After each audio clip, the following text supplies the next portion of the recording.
Parshas Teruma is the initiation of the entire story of the building of the Mishkan, and all of the Parshas, Teruma Tetzaveh, including Kisisa and Vayaka Pakude, are the second half of Parshas Shmos, which represent the ongoing Har Sinai experience as represented by the Mishkan. We've had that concept of the Ramban before.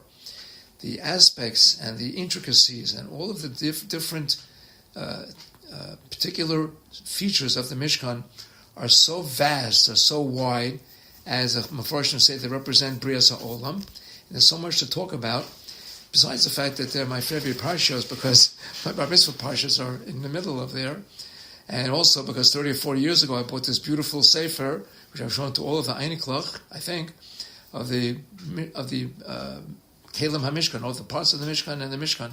So it's really one of my favorite topics. That being said, I want to discuss two completely separate aspects of the Mishkan, which I happened to come across in this wonderful sefer, Oisa Plois HaTorah. I was going to start with one, but then I came across another one, which was so fascinating, I said I must include it, even though it's totally not related. But the connection is that they're talking about parts of the Mishkan. The first discussion is about the pasuk, Shnayim Kruvim Zohav Miksha Ta'asa Osa Mishnei Kesosa Kaporis. As we all know, the most important, most holy feature of the Mishkan was the Aron, in which were the Asesa Dibros, which were in the Kodesh Kadashim, which were visited once a year by the Kohen Gadol when he did the Avodah of Yom Kippur. But that was the Kodesh Kadashim. And in the Kodesh Kadashim was the Aron, made out of 3 boxes, and the top of that Aron was a slab of gold, upon which were the 2 kruvim, a velt of Torah on those 2 kruvim. Now, the author of the Oisa Plois HaTorah asks a startling question, which floored me and made me think and gave me pause, and I'm delighted to be able to share it with you. And it goes as follows. In Masechet Menachos, Daf Chav Tes Amud Aleph is written, Shloisha Devarim HaYukashin Lo LeMoshe. There were 3 things that Moshe had difficulty with. We don't understand what that means, but that's what the Gemara says. Until HaKadosh Baruch Hu showed him with a finger. We don't understand what that means either. It's Chaviyochel, of course. Hashem has no fingers. But it says HaKadosh Baruch Hu be'ezba'o. That's what it says. And what are they? The first one we know, Menorah. The second one, which we also know, is Rosh Chodesh. Third one, not quite as famous, are Shrotzim. The Ferish Gemara, as Casey said, you could look it up. Now, what happened with the Menorah? Moshe Rabbeinu threw the slab of gold, a chunk of gold, a kikar of gold, into a fire, and the Menorah Naseh Me'eleha, the Menorah made itself. And Medrash Tanchuma brings out in Parshas Ba'aloischa. The Mefarshim say that Moshe had great difficulty in making a menorah. Why? Lefishim na'ases mechaticha achas. A menorah, we know today, you make a menorah, you take pieces, you put them together, you combine it, like an erector set, you can make a menorah, you can make a Lego set menorah. But this menorah in the Mishkan had to be made out of one piece. How you can make one piece of menorah? You would have to take a block of gold, take away everything that's not a menorah, and you're left with the menorah. Moshe Rabbeinu, he says, the Medrash says, had difficulty with that. So Kodesh Baruch Hu did him a toiva, as it was, and because this one piece is so difficult, and he had to have a Kodesh Baruch Hu's help, and he uses his language, he needed the help from a Kodesh Baruch Hu himself. He says it's a klei yakar in Parshas Teruma. Now, here comes the Bam Kasha. Moshe Rabbeinu doesn't say anywhere had any trouble making the kruvim. The kruvim were also a miksha achas with the kapoiros. What was the kapoiros? A slab of gold which fit precisely on top of the aron, from which came the 2 kruvim. And it says miksha tas oisam, a very, very similar lashon. It had to be one piece of work. It could not be 2 kruvim screwed onto this kapoiros. We don't see that they were made by themselves by a nace, just like the menorah was made by itself by an obvious nace. What's the difference? So he says in a Drushi answer, Al Derek Drush, he says, we learn from this a tremendous Musar Haskel.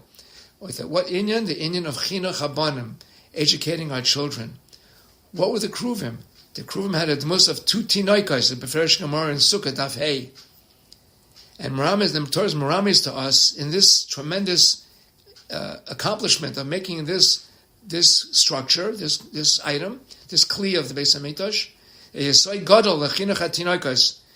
I'll say it in Hebrew, She'ein habanim gedelim b'toira v'yir shemayim me'alehem. The kids can't grow up by themselves. You can't say, let them figure it out themselves. They'll do it by themselves. But what? Only after tremendous effort, Amil Rav, with tremendous davening and tefillas and trerin, Tilim and trerin is always said. The Jewish mothers would cry by the Lacht, Friday night, and daven for their children's haslacha. And then, only then, could we be able to see Doiros Yisharim Umfarachim. And a famous proof for this, and this was what sealed the greatness of this vart. What is it saying about in the Haggadah? Amalenu, look it up. Amalenu, Elu Habanim. Our banim are our work, our tremendous toil and effort. And if we put in the effort, we will see emes yiddish shenachis from our banim and bnei banim, the dar dairos.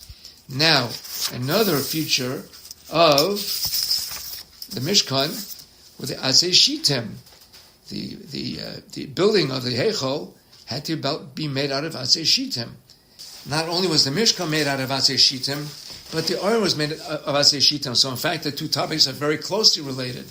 Medrash Rabbah brings down a very, very startling phrase and a very, very sobering phrase. Medrash Rabbah in Shmois, and unfortunately, we see the results of that. What is the nature of the water from the place called Shittim? There was a water source in Shittim in the Midbar, and he says it here, Shahashresa Bahem Mis'or Liznus. This source of water made people go off the derech and do immoral things. So therefore, we know that Bnei Yisrael came to Shittim, and they drank from that water, and came out from Naznus, as the Pasuk says, Vayeshav Yisrael b'Shittim, Vayochel Am Liznus El Bnei Mayav. Because they sat there, they began to have immoral behavior. The Medrash Rabbah says in Shmois, in our Parsha, why did HaKadosh Baruch Hu make the Aron and other parts, but specifically the Aron, out of Atzei Shittim? As a famous saying, he's maked in the refuah to the Makkah. We bring the refuah for the Makkah. And Kadosh Baruch Hu made a sivoy to make the Aron from Atzei Shittim to be mesakein the chait that Klal Yisrael will do in the future with the area known as Shittim. And there are other situations like that where we know that Kadosh Baruch Hu sends a refuah before the machla. Then the Otzei Plois HaTorah asks an incredibly interesting question. We see it very often in Rashi throughout the Gemara, even throughout the Chumash and in the Gemara. The Rashi translates for us and he says B'lashon blaz. So what is blaz? We know it's French. Why does Rashi do that? I never thought of that question. Why does Rashi do that? I thought it's just to try to help us understand what's going on. So he brings down here that he has a chaver, a goyen oilam. His name is Rav David Alevsky. He's a shlita, so he was alive at least 10 years ago when the Sefer was written. He says he's the Rosh Yeshiva of the Beis Yisrael of Ger in Brooklyn. And he showed him something beautiful from the Shemi Shmuel. We know there's a very famous Sefer, the Shemi Shmuel, which he quotes the Chidush Harim, the Ger Rebbe, the original Ger Rebbe. Okay? And what's that? The French language, I'll say it in Hebrew, Loshon Sarfas Shi Mushchas Leniyuf. The French language has a hashchosa, has a disgusting aspect of it, of immoral behavior. The Shemi Shmuel, which is quoted by the Chidush Harim, says that all of the languages of the world, all of them, have within them the mahus and the content, the essence and the plan for every nation. And he says, since the people in France are very well known to be very, very verstupt into Tumah, Niyuf, and other Tumatic behaviors, therefore the Lashon of French also has this aspect of this discussing immoral nature to it, which is Punkt Fakert, he says, Punkt Fakert, Chidush Harim says, from Lashon Kodesh of the Torah. The Lashon Kodesh of the Torah can transform dirt into clean. Hapochas es hara l'toiva. From the koyach of the kedusha of the Torah, and from the tremendous kedusha that's hidden, that's within, that's embedded within its words. According to this Yesoid, he wants to say, this author of the Oitzer Plois, that's perhaps why Rashi was putting in these French words into his Perush in the Torah.